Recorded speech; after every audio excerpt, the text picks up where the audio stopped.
Hi guys! Welcome back! So for this video guys, papakita ko sa inyo guys kung ano ang ginagawa ko. Sige, nangalagas yung buhok ko guys. Pagdating ko dito guys, nangalagas yung buhok ko.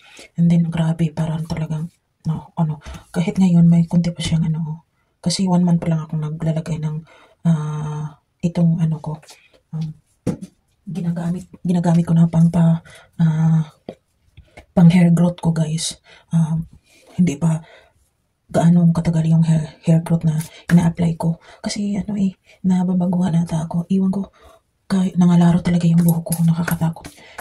Parang ubos na everyday, parang ganito yung buhok. Grabe, nakakatakot na. So, ito yung spray ko, kaya itong parang basa siya tingnan. Kasi ang in-spray ko is yung rice water.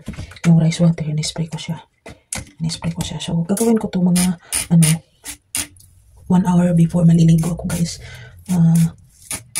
Babasahin ko yung buhok. Ganyan. Ito, rice water. Sa Bisaya pa, kinilis. Kinilis sa bugas. Yan. Yan, kinilis to siya guys. Yung binili na bugas ba. Yan. Pero, disclaimer ha, hindi ito sa akin lang to for, huwag kayong huwag kayo, isi-share ko lang kung ano ang, pero huwag kayong mag-try nito pag ayaw ninyo, no? So, sa akin, isi-share ko lang kasi gumagana din dito sa akin eh. So, disclaimer, hindi ako professional.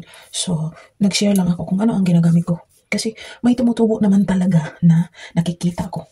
So, ayan. And then, yung isa pang ginagamit ko guys is ito guys, yung vitamin E na capsule. So, vitamin E na capsule kasi oil yung capsule na nasa ilalim, no? Oil. So, ayan. Yan ang ginagamit ko, guys. Yan. Dami na. So, anyway, ganito na siya. Ayan, ganito na yung, yung capsule na sa loob ng, container. So, ang ginagamit ko is, pwede din ito gina-overnight din ito sa buhok ko. So, ayan, tinutusok ko siya ng karayom, guys. Tinutusok ko lang mga kalimang tusok. O, iwan ko kung kailan niya tutusokin yung, capsule na vitamin E capsule. Yung citro. Ayan. And then, ang ginagawa ko is ganito. Nilagay ko sa buhok ko, guys. Ay, sa scalp ko, guys. Yan. At saka minamassage ko siya. After, ginamassage ko siya. Yan. Ginamassage ko siya. Pero sa kagagamit ko nito, may nakikita talaga ako na may tumutubo na bagong buhok. May tumubo na bagong buhok. Na parang yung nung una nawalan ako ng pag-asa na parang baka mauubos yung buhok ko ba. At saka tinatry ko ito. Yan. Yan. At saka ginanon ko siya guys. Pwede din ginawa ko din ito before ko matulog guys. At saka yung maligo ko kinamagahan sa gabi, nilagay ko ito sa aking scalp din. Ayan, ganito ko siya guys. At saka minamassage ko siya guys. At saka nung pag matulog na ako, ginanong ko ng towel yung buhok ko guys. At saka pag kinamagahan, niligo ko. Ngayon, maligo ako after mga 30 to 1 hour. Kasi gusto ko sa yung pagkita guys. At tumubo talaga yung buhok ko guys. May mga baby hair na nakikita ko na tumubo sa dito sa ulo ko guys. Maganda siya guys.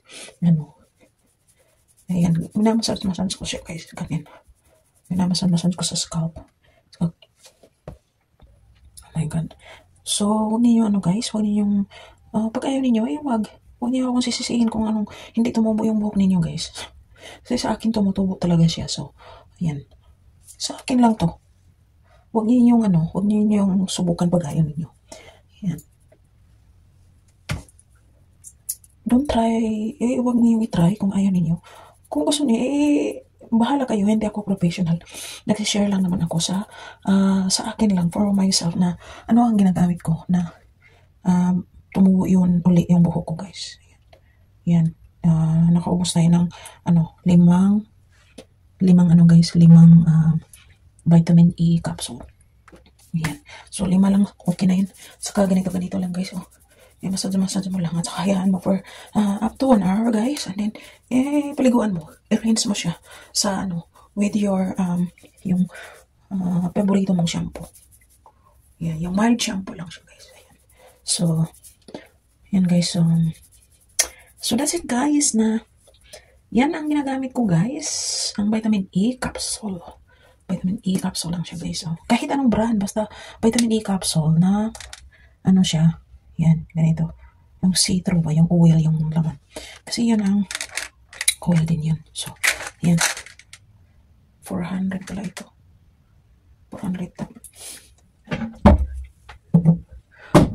So, ayan guys, huwag ninyong akong sisihin, hindi ako professional. Sinishare ko lang kung ano ang ginagamit. Kasi nakita ko ang buhok ko ay tumutubo talaga. So, ayan. Marami naman din paraan na tumutubo dyan ang buhok natin. Pero ito yung na nakikita kong mayroon talaga siyang effect. Mayroon talagang mga may baby hairs talaga ako na ganito na ganyan na kahaba ko ito. Yan, hindi siya kasi basa.